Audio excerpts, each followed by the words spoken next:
ఏ తల్లి అనుగ్రహము కొరకు లోకములో ఉన్న సమస్త ప్రాణులు ఎదురు చూస్తాయో, ఏ తల్లి యొక్క అపాంగ వీక్షణము అంటే ఇలా తిన్నగా కూడా ఆవిడ చూడక్కర్లేదు, ఇలా కడగంటి చూపు చూస్తే చాలు. అపాంగై, అమ్మవారు ఇలా చూస్తుందిట, కడగంటి చూపు అంతే. ఆ ఒక్క చూపు చేత ఒకడు మహదైశ్వర్యవంతుడవుతాడు. అమ్మవారికి యశస్విని అని ఒక పేరు లక్ష్మీదేవికి. యశస్విని లలిత కవనివ్వండి, పార్వతి కవనివ్వండి, లక్ష్మి కవనివ్వండి, సరస్వతి కవనివ్వండి, ఆ పేరు ఉంటుంది తప్పకుండా. యశస్విని అంటే కీర్తినిచ్చున్నది అని.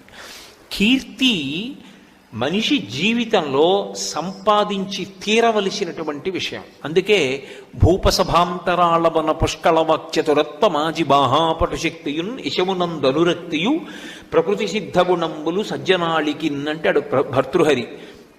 మంచి కీర్తితో నేను ఉండాలి అన్నది